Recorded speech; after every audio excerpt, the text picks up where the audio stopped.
सभी बच्चों को study with Angad sir channel में स्वागत है। आज हम लोग पढ़ेंगे लेसन 2 इनवर्स ट्राइगोनोमेट्री फंक्शन प्रतिलोम त्रिकोणमितीय फलन। यह क्लास 12th का एनसीईआरटी बुक हम लोग पढ़ने जा रहे हैं। मैथ का class 12th NCERT book math lesson 2 शुरू होने जा रहा है। इनवर्स ट्राइगोनोमेट्री फंक्शन प्रतिलोम त्रिकोणमितीय फलन। तो सबसे पहले हम लोग कुछ इसमें बेसिक फार्मूला है उसको हम लोग जान लेते हैं। देखिए, पहला फार्मूला यह है कि sine inverse into sine x equal to होता है एक्स। अगर साइन इनवर्स हो और साइन एक्स हो तो यह दोनों कट जाएगा, क्या बचेगा? एक्स बचेगा। इसी फार्मूले को हम लोग इस तरह से भी लिख सकते हैं कि साइन पहले हो यानी साइन यहाँ पर हो और अंदर क्या हो? साइन इनवर्स एक्स हो अंदर। अगर साइन इनवर्स एक्स अंदर है तो भी यह कितना होगा? एक्स होगा। तो भी यह साइन है और यह साइन इनवर्स है, यह आपस में बर्बाद हो जाएंगे, कट जाएंगे और क्या बचेगा? एक्स बचेगा।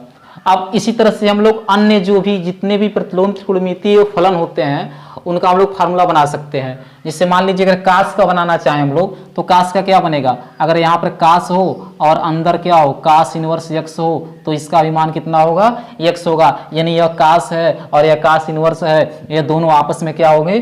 कट जाएंगे, बर्बाद हो जाएंगे। तो यह फार्मूला होगा। इसी तरह से आप लोग साइन का हो गया, कास का हो गया, टेन का, काट का, सेक का, कोसेक का बना सकते हैं फार्मूला। तो अब इसका आप लोग स्क्रीनशॉट लीजिए। अब हम लोग चलते हैं नेक्स्ट फार्मूले की तरफ। तो इसको हम लोग मिटा दे रहे हैं। देखिए, अब दूसरा फार्मूला जो है, अब यहां पर हम लोग लिखेंगे दूसरा फार्मूला। तो एक तरफ आप लोग लिख लीजिए फलन, एक तरफ क्या लिखना है? फलन लिखना है और दूसरी तरफ लिखना है परिसर। क्या लिखना है?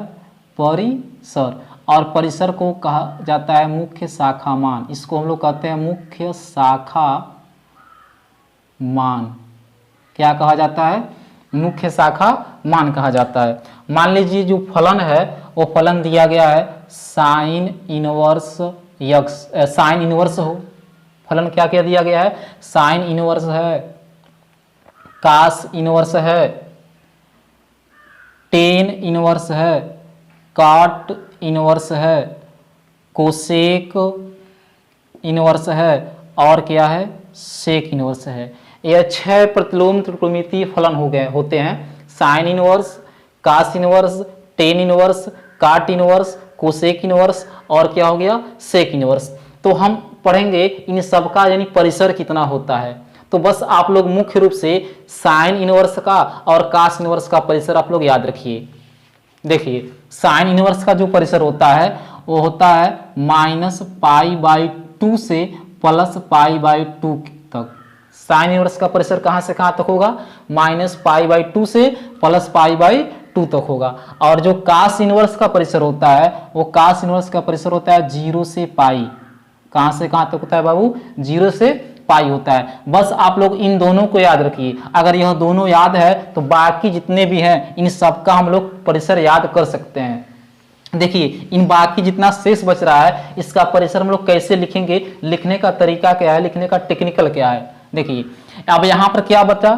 टेन इनवर्स बचा। क्या बचा? Tan inverse. अब टेन इनवर्स को हमको क्या लिखना है? परिसर लिखना है। तो देखिए, यहां पर देखिए साइन, अगर साइन को देखा जाए तो SIN लिखा है। साइन का इंग्लिश क्या है? SIN है। और यहाँ पर टेन को देखिए, टेन का इंग्लिश क्या है? TAN है। टेन का इंग्लिश क्या है? TAN। तो साइन में भी लास्ट में क्या आ रहा है? यन आ रहा है। और टेन में भी लास्ट में क्या आ रहा है? यन आ रहा है। तो यानी साइन में भी लास्ट में यन है और टेन में भी लास्ट में क्या है? यन है। तो कह सकते हैं जो साइन का परिसर होगा वही क्या होगा? टेन का परिसर होगा। क्या होगा? जो साइन का परिसर होगा वही क्या होगा? टेन का परिसर होगा। यानी जो साइन का परिसर होगा वो क्या लिखेंगे? टेन का परिसर लिखेंगे। तो साइन का परिसर कितना होता है? अब यहां पर लिखा गया है -π/2 से +π/2 तक। तो टेन का भी परिसर कितना लिखेंगे? टेन का भी परिसर हो जाएगा -π/2 से +π/2 तक हो गया। क्लियर हुआ इतनी बातें?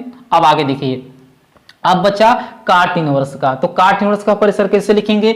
अब देखिए यहाँ पर COS कास लिखा गया है, COS क्या लिखा है? कास लिखा गया है। यस के बाद क्या आता है? यस के बाद आता है T। यस के बाद क्या आता है? T आता है। यस के बाद क्या आता है? T आता है। तो बताइए यस है, इसके बाद क्या आएगा? T। अब देखिए T लास्ट में किस में आ रहा है? तो T लास्ट में आ रहा है काट में। टी किस में आया? लास्ट में काट में आया। इसलिए हम लोग कह सकते हैं कि जो कास का परिसर होगा वही क्या होगा? काट का परिसर होगा। तो कास का परिसर किसके बराबर हो जाएगा? काट के परिसर के बराबर हो जाएगा। तो कास का परिसर कितना होता है? 0 से पाई तक। तो काट का भी परिसर कितना हो जाएगा? 0 से पाई तक हो गया। अब देखिए अब क्या बचा? कोसेक बचा। क्या बचा है? कोसेक बचा है। तो अब देखिए आप लोगों को बताया गया होगा कि जो साइन थीटा होता है वह 1 कोसेक थीटा के बराबर होता है, और जो कोसेक थीटा होता है वो कितना होता है? 1 साइन थीटा के बराबर होता है। यानी साइन का उल्टा कोसेक होता है और कोसेक का उल्टा क्या होता है? साइन होता है। यानी इन दोनों में जो है वो एक रिलेशन, एक संबंध है। यानी साइन का उल्टा कोसेक होगा, कोसेक का उल्टा क्या होगा? साइन होगा। यानी साइन का संबंध कोसेक से होता है और कोसेक का संबंध किससे होता है? साइन से होता है। इसलिए हम लोग कह सकते हैं जो साइन का परिसर होगा वही क्या लिखेंगे? कोसेक का परिसर लिखेंगे। तो साइन का परिसर कितना होता है? -π/2 से +π/2 तक होता है। तो कोसेक का भी परिसर कितना होगा? -π/2 से +π/2 तक होता है। लेकिन ये यहीं तक सीमित नहीं होता है, यहीं तक सीमित नहीं है। अब देखिए आगे क्या होने वाला है। अब देखिए अगर इन दोनों को जोड़कर 2 से भाग करेंगे तो क्या मिलेगा? बताइए। इन दोनों को जोड़िए, कहने करते हैं -π/2, धन यहाँ पर क्या दिखाई दे रहा है? +π/2। इन दोनों को जोड़कर क्या करना है बाबू? 2 से भाग करना है। किससे भाग करेंगे? 2 से। तो यह प्लस माइनस और ये प्लस कट गया, यानी 0 बटे कितना आ गया? 2 आ गया। और जब 0 में 2 का भाग करेंगे तो क्या मिलेगा? 0 मिलेगा, अर्थात यहाँ पर 0 लिख देंगे। क्लियर हुआ? क्या लिखेंगे? 0। यानी कहने का अर्थ जो कोसेक का परिसर होगा वो -π/2 से +π/2 तक होगा, लेकिन किसको छोड़कर होगा? तो 0 को छोड़कर होगा। अब देखिए अब क्या बचा? अब बचा है सेक इनवर्स का परिसर। किसका परिसर? सेक इनवर्स का। तो अब देखिए कास का उल्टा सेक होता है, कास का उल्टा क्या होता है? सेक होता है, और सेक का उल्टा क्या होता है? कास होता है। यानी कास का संबंध साइन से है, सॉरी कास का संबंध किससे है? सेक से है, और सेक का संबंध किससे है? कास से है। इसलिए इन दोनों में जो संबंध है उसको हम लोग क्या करेंगे? जो कास का परिसर होगा वही क्या लिखेंगे? सेक का परिसर लिखेंगे। तो कास का परिसर होता है 0 से पाई, तो सेक का भी परिसर क्या हो जाएगा? यहाँ पर लिख देंगे 0 से पाई लिखेंगे। लेकिन यह यहीं तक सीमित नहीं होता है। अब इन दोनों को जोड़कर 2 से भाग कीजिए, देखिए क्या आता है। तो अगर इन दोनों को जोड़ेंगे तो 0 धन पाई, और किससे भाग करना है? 2 से। तो 0 और पाई जुड़ेगा तो क्या मिलेगा? पाई मिलेगा, और नीचे क्या आ गया? 2। तो पाई अपान क्या मिला? 2। अर्थात यहां पर घटा देंगे -π/2, -π/2 हो गया। तो अब देखिए जो सेक इनवर्स का जो परिसर है वह 0 से पाई होता है, लेकिन किसको छोड़कर होता है? π/2 को छोड़कर होता है। और कोसेक का जो परिसर होता है वह -π/2 से +π/2 तक होता है, लेकिन किसको छोड़कर होगा? 0 को छोड़कर होगा। तो आप लोगों को यह सारी बातें क्लियर हो गया होगा कि फलन दिया गया है तो परिसर हम लोग कैसे इसका निकालेंगे, कैसे लिखेंगे, कैसे याद रखेंगे। बस आप लोग साइन का, कास का याद रखिए, बाकी सबका हम लोग निकाल सकते हैं परिसर अगर याद नहीं है तो। निकालने का मेथड अभी हम लोग पढ़े हैं, अभी बताया गया है। तो अब यहां पर देखिए कि साइन इनवर्स का, कास इनवर्स का जो परिसर है वो बड़ा कोष्टक में लिखा गया है। किस में लिखा गया है? बड़ा कोष्टक में लिखा गया है। और टेन का और काट का जो परिसर लिखा गया है वो छोटा कोष्टक में लिखा गया है। आखिर ऐसा क्यों किया गया? छोटा कोष्टक का अर्थ क्यों क्या होगा और बड़ा कोष्टक का अर्थ क्या होगा? अगर छोटा और बड़ा कोष्टक क्यों लगाया गया, इसके पीछे क्या कहानी है? तो इसके पीछे की कहानी हम लोग समझ लेते हैं। इसका मतलब हुआ यह बड़ा कोष्टक है, इसको कहते हैं क्लोज इंटरवल। क्या कहा जाता है? क्लोज इंटरवल कहते हैं समवृत्त अंतराल। क्या बोलेंगे? समवृत्त अंतराल। कहने का अर्थ है जो साइन का जो परिसर होगा वो -π/2 भी हो सकता है और +π/2 भी हो सकता है, और उसके बीच में जो मान आएगा वो तो होगा ही होगा। और इस छोटा कोष्टक का अर्थ हुआ, यहां पर छोटा कोष्टक जो लिखा गया है उसको कहते हैं ओपन इंटरवल। क्या कहते हैं? ओपन इंटरवल कहेंगे, जिसे हिंदी में कहा जाता है विवृत अंतराल। क्या बोलते हैं? विवृत अंतराल। इसका मतलब यह हुआ कि जो 10 का परिसर होगा वो -π/2 और +π/2 को छोड़कर इसके बीच में जो भी संख्या आएगा उसको लिखा जाएगा। किसको किसको छोड़ देना है?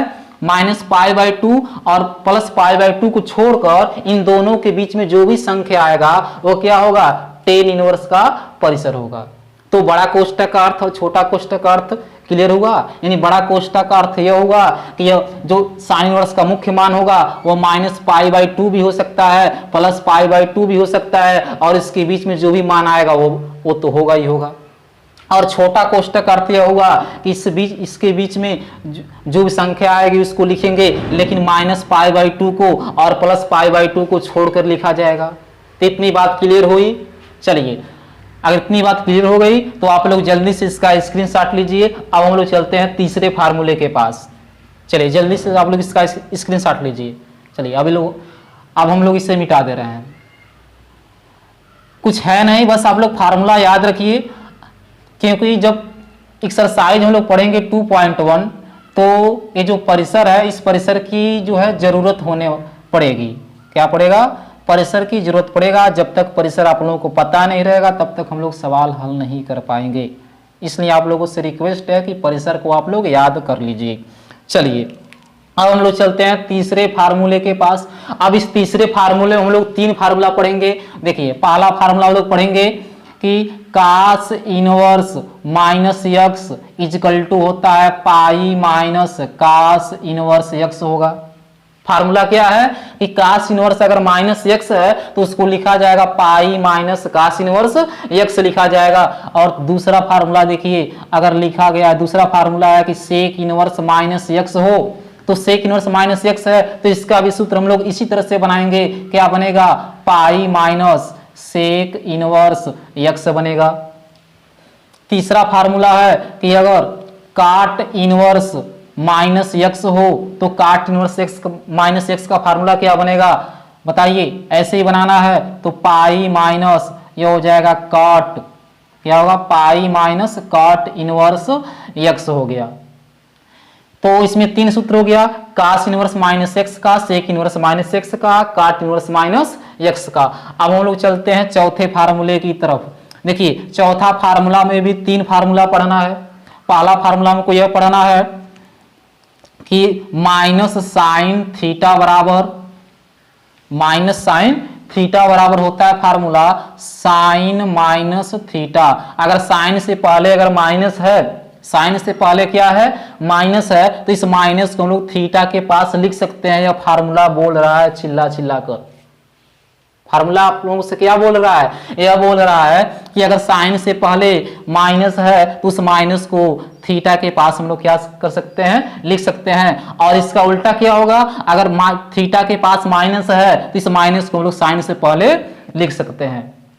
देखिए, दूसरा फार्मूला है कि माइनस अगर टेन थीटा हो तो माइनस टेन थीटा को लिखेंगे टेन, क्या लिखा जाएगा? Minus theta. जैसे यह है वैसे टेन का है। तीसरा फार्मूला हम लोग पढ़ेंगे कि अगर लिखा गया है माइनस कॉस थीटा हो, अगर माइनस कॉस थीटा हो तो इसका जो फार्मूला होगा वो होता है कॉस पाई माइनस थीटा। कितना होता है? पाई माइनस थीटा होता है। तो आप लोग जल्दी से इसका स्क्रीनशॉट लीजिए। अब हम लोग चलते हैं नेक्स्ट फार्मूले की तरफ। चलिए जल्दी से आप लोग इसका स्क्रीनशॉट लीजिए। चलिए इसे हम मिटा दे रहे हैं। बस आप लोग फार्मूला जो है उसको आप लोग याद रखिए। जब तक फार्मूला याद नहीं रहेगा तब तक सवाल हल करने में बहुत दिक्कत आएगी। तो सबसे मुख्य जरूरी है काम है फार्मूले को याद करना। चलिए 4 फार्मूला हम लोग पढ़ चुके हैं। अब 5वां फार्मूला देखिए। 5वां फार्मूला जो है वो बहुत ही महत्वपूर्ण है, क्योंकि जो भी हम लोग मुख्य मान निकालेंगे, चाहे वो साइन इनवर्स का हो या टेन इनवर्स का हो या काट इनवर्स का हो या कास इनवर्स का हो या सेक इनवर्स का हो या कोसेक इनवर्स का हो, जिसका भी हम लोग मुख्य मान निकालेंगे तो जो आंसर हम लोग लिखते हैं वह रेडियन में लिखते हैं। किस में लिखते हैं? रेडियन में लिखते हैं। तो यहां पर एक सूत्र है कि अंश को रेडियन में बदलने के लिए क्या लिखेंगे? अंश को रेडियन में बदलने के लिए, अंश को रेडियन में बदलने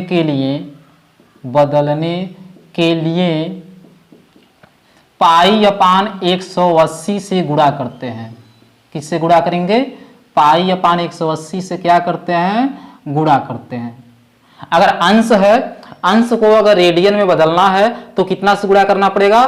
पाई अपान 180 से गुणा करना पड़ेगा। देखिए फॉर एग्जाम्पल, कहने का अर्थ है अगर 30 अंश हो, अगर 30 अंश को किस में बदलना है? रेडियन में बदलना है। तो अभी बताया गया है कि अंश को रेडियन में बदलने के लिए क्या करेंगे? पाई अपान 180 से गुणा करेंगे। तो यहाँ पर गुणा होगा पाई अपान 180 से, तो 30 6 हो जाएगा 180। यह कितना आ गया? पाई अपान 6 रेडियन आ गया। कितना आ गया? पाई अपान 6 रेडियन आ गया। तो यह अंश से किस में आ गया? रेडियन में आ गया। उसी तरह से अगर 60 ही अंश हो, अगर 60 अंश को किस में बदलना है? रेडियन में बदलना है। तो कितना से गुणा करेंगे? गुणा होगा पाई अपान 180 से गुणा होगा। और जब पाई अपान 180 से गुणा करेंगे तो यह कट जाएगा कितने बार में? 3 बार में। तो कितना आ गया? पाई अपान 3 रेडियन आ गया। इन 60 अंश को जब रेडियन में बदला गया तो कितना आ गया? पाई अपान 3 रेडियन आ गया। तो इस फार्मूले को आप लोग याद रखिएगा कि अंश को रेडियन में बदलने के लिए क्या करेंगे? पाई अपान 180 से गुणा करते हैं। ठीक है, जल्दी से आप लोग इसका स्क्रीनशॉट लीजिए। अब हम लोग चलते हैं नेक्स्ट फार्मूले की तरफ। चलिए इसे हम लोग मिटा दे रहे हैं। तो अब हम लोग को पढ़ना है इसका उल्टा। जैसे मान लीजिए अभी हम लोग पढ़े हैं कि अगर अंश को रेडियन में बदलना हो तो पाई अपान 180 से गुणा करेंगे। मान लीजिए अगर रेडियन हो, अगर उसको अंश में बदलना हो तब क्या किया जाएगा? तो नेक्स्ट फार्मूला जो है उसको लिख लीजिए आप लोग। नेक्स्ट फार्मूला है कि रेडियन को अंश में बदलने के लिए, रेडियन को अंश में बदलने के लिए अंश, रेडियन को अंश में बदलने के लिए 180 अपान पाई से गुणा करते हैं। किससे गुणा करेंगे बाबू?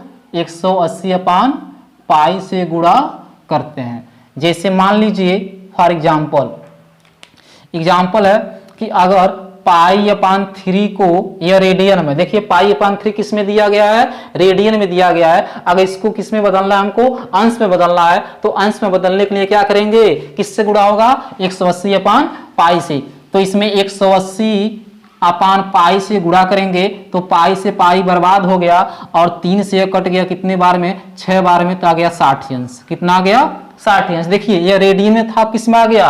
अंश में आ गया। वैसे अगर पाई अपान 6 रेडियन है, अगर इसको अंश में बदलना है तो कितना से गुणा करेंगे? 180 अपान पाई से गुणा कर देंगे तो पाई से पाई कट गया और 3 6 18 हो गया 30 अंश। कितना आ गया? 30 अंश आ गया। तो रेडियन को अंश में बदलने के लिए क्या करते हैं? 180 अपान पाई से क्या करेंगे? गुणा करेंगे। तो बस आज के वीडियो में इतना ही हम लोग पढ़ेंगे और नेक्स्ट वीडियो में एक्सरसाइज 2.1 हम लोग पढ़ेंगे। बस आज के लिए इतना ही। धन्यवाद।